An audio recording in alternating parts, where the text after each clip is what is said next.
welcome to the formal review. Today, we'll be looking at the 2022 film, The Northman. Now sit back, relax, grab your drinks, and let's talk about this film. What's up, y'all, and welcome back to the formal review. This is Season 5, Episode 8, and I thank you all for tuning in once again. Now, in this episode, we will be analyzing a new adaptation of a century-old tale. Now, should it have stayed as a legend? Stay tuned to find out.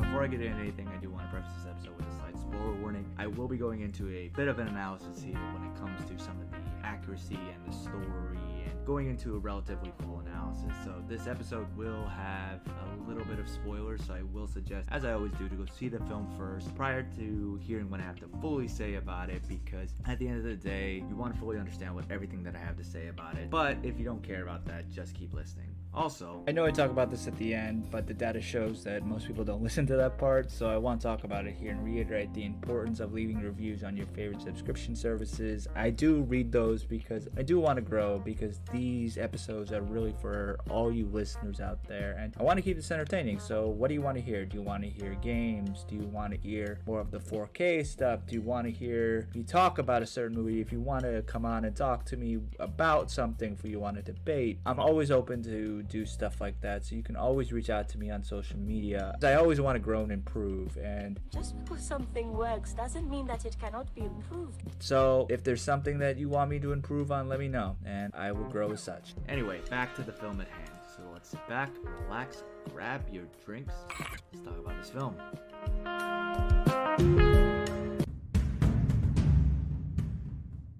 Northman is an epic historical film directed by Robert Eggers, who co-wrote the screenplay with Sejong. Based on the legend of Hamlet, the film stars co-producer Alexander Skarsgård, Nicole Kidman, Claes Bang, Anya Taylor-Joy, Ethan Hawke, Bjork, and William Dafoe. The film follows Hamlet, played by Skarsgård, who is a Viking prince who sets out on a quest to avenge the murder of his father, played by Hawke, by his paternal uncle Bang, and along the way he is aided by an enslaved woman named Olga, played by Taylor-Joy, and on his journey he also attempts to rescue his mother, played by Kidman, from his uncle's clutches. So before going into the film fully, we must first venture back in time. Sometime around the 12th century, a fellow named Saxo Grammaticus sat down to write a history of Denmark and put together this chronicle of this country's mythology, history, and also conquest. Now, 2 of his 16 books told the tale of Hamlet, who was the grandson of a king. Hamlet's father was murdered by his brother, Hamlet's uncle, who then married Hamlet's mother. Hamlet feigned madness to escape his uncle's sword, and eventually he took his revenge upon his uncle. If you've heard this story before,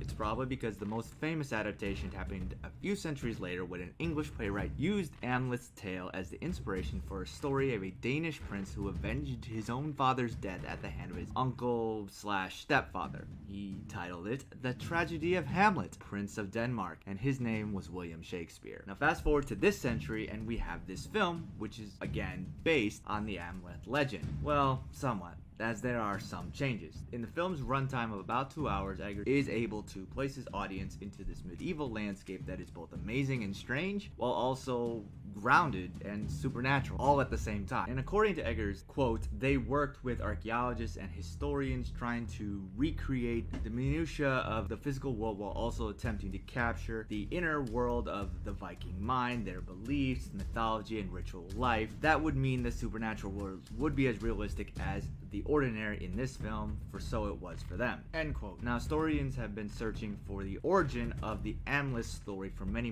years, but the best version that they have really found is the Grammaticus's version that I mentioned already. However, the film is slightly different from his version. Firstly, the film is mainly set in Iceland rather than Denmark, but the biggest change is when Hamlet's uncle Fjolnir loses his stolen throne and then flees to Iceland, where he essentially lives on a small farm with slaves from all across northern Europe. Now, in the meantime, Hamlet grows up and becomes this raider whose new family slaughter a Slavic village and enslave the survivors. He then receives this prophecy that pushes him again to seek revenge on his uncle. He pretends to be a slave and is shipped to his uncle's farm. There he meets the dead jester, played by Dafoe, acquires a magic sword, falls in love with Olga, and uses supernatural ways and also his skills with the sword to kill members of his uncle's new family. Obviously, this isn't Shakespeare or even a faithful retelling of Saxon's story. Instead, Instead, Eggers wants to tell a story that's more accurate to those who actually lived in the Middle Ages. Now, according to Neil Price, who was an archaeologist at the University of Uppsala, who was one of the historical consultants for this film, quote, "The people of the Viking Age inhabited in an organic story world in which tales changed in the telling. There was no static canon of Norse literature at the time. The Northman is not strictly Saxo, but it's not Hamlet either. It's something different and strange on its own, and that's why it's somewhat different," end quote. Now, according to him, everything from the clothes to the social structures were accurate, but the characters' behaviors weren't explained purposefully because that's just how the story is being told. The violence that the film shows and how the Vikings were more slavers was an accurate portrayal. In general, Viking people were much more brutal than what a lot of history has shown them as. They aren't role models. Furthermore, The Observer reported that at the film's premiere in London, Eggers stated that he actually wanted to reclaim Vikings history and Norse mythology from white supremacists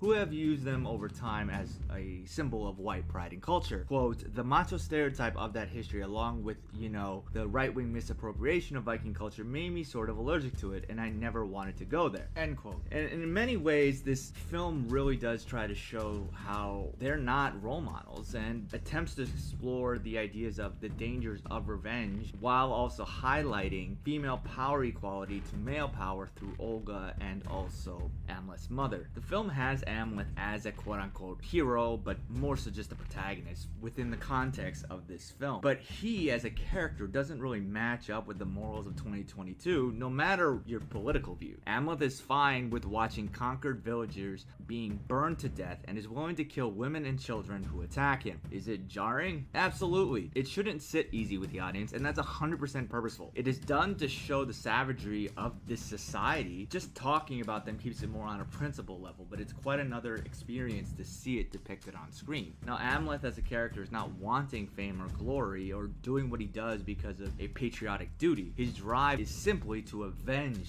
to save, and then to kill. And that's just based on nothing but anger and rage in the most brutal way possible. The film does try to put on a modern message that essentially the idea of toxic masculinity has been destroying men for centuries and that women have had very little ability to push back. And this is somewhat shown when Amleth confronts his mother in her bedroom and is trying to set her free. She tells Amleth that she was the one who wanted his uncle to slay Amleth's father and then to kill Amleth, who was just a boy at the time. This touches on another very much debated subtext between Hamlet and Gertrude in Shakespeare's adaptation from a Freudian perspective. Some say that there's this Oedipal jealousy in Hamlet's fury with his uncle and that he subconsciously wants to be with his mother in a more intimate way. The difference in this film is that there's no ambiguity. Gudrun states that she is 100% willing to go to bed with the man whom she hates as much as her prior husband, even if it's incest. And through this, the character is basically just doing what she needs to survive. And the audience learns here that she's been doing this the entire time. She survived her enslavement early in life by giving birth to Amleth and becoming queen. However, even so, she still feels somewhat enslaved. And then fast forward to this point, she sees that Amleth will kill his uncle, so she tries to manipulate the situation so that she can stay alive even past Amleth and just keep on living, even though it's incest. She does not care. She just wants to keep living. And in this sense, they showed this character as being a powerful woman and just doing everything that she can do because that's all she's able to do in a man-ruled world. And this transcends to the new woman in Amleth's life, Olga, but not in the exact same way. She has her own power that is completely separate from Amleth's family. And this is really comes to show how you can progress through a different mindset if you get another point of view on things. But her character, who is played absolutely wonderfully by Taylor-Joy,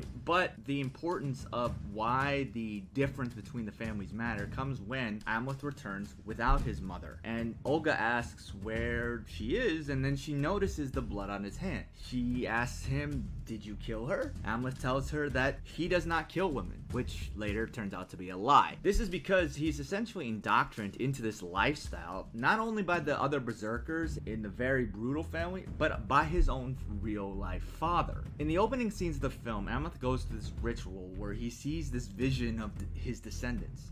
in this vision, he only sees the men of his family, not the women. And this shows a medieval patriarchy that essentially that women aren't really part of a family, even though obviously when it comes to biological recreation you need one and the other. But in this sense is that they show that how women are essentially only taken from slavehood or are prizes that are to be won. Other than that, they do not matter, as Amleth eventually kills his own mother and also in this bit his half-brother. And this puts Fjolnir in the exact position that Amleth is in. They both want revenge that won't really bring them anything in the end. They fight for this kingdom that neither of them are gonna rule over after this. Women that neither of them really care about. Obviously, Fjolnir's wife is dead, and he does not care about Olga, and everyone that essentially Amleth is fighting for is also dead. And as such, they both really die from this. However, in a general sense, when one realizes the issues with a society and does what they can to do to make it better, the future becomes better. Now, when Amleth received his original vision before he went on his trek for revenge, he was shown from the ashes of his revenge will rise a queen who will lead her people. As such, when Amleth touches Olga's wound, he sees a crown on his future daughter's head. This is obviously to suggest that the cycle of this patriarchal in his family will end with his death. He basically gets rid of anyone who would go after Olga and his children, so they will ultimately live on. And in this way, he becomes a traditional hero,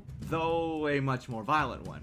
The cinematography in this film is pretty fantastic, from really seeing the stormy seas to the lava volcano craters. And this film is one that really does need to be experienced on the biggest screen possible with the absolutely loudest sound system. It is a very ambitious, and Eggers has definitely put together a very well made film. The performances are all fantastic across the board. However, this film may not be for everyone. Though for good reason, it is very brutal, and there aren't any real happy moments throughout the film. There's not this arc of a hero's journey, and frankly, Amleth is barely a character worth rooting for. So the viewer has a relatively simple story with a lot of violence to go through. As such, the characters aren't that relatable, and the supernatural elements can be very bizarre at times. Through all this, and the runtime of 137 minutes can make it a very exhausting film to watch. At the end of the day, though, the film has a lot of fantastic things and is pure cinematic gold if one can make through 137 minutes of brutality. The film succeeds, honestly, with its story, its direction, its ending, and some of its details like its acting, cinematography, and production. But it struggles with some of its details such as the characters, and there really isn't that much of a theme to shout at, if at all. So at the end of the day, I would rate this film a 4 out of 5. Now, what do you think of it? Let me know. Hit me up on social media. The Formal Review is on Facebook, Twitter, and the Gram, and also YouTube. The handle's all the same. It's at The Formal Review. Don't forget to subscribe to any of the platforms, Apple Podcasts, Google Podcasts, anywhere where you can find a podcast, on Spotify, or even subscribe to the channel on YouTube. You can also check out The Painted Lines, where I also contribute a few other ways. And please leave a review on there so I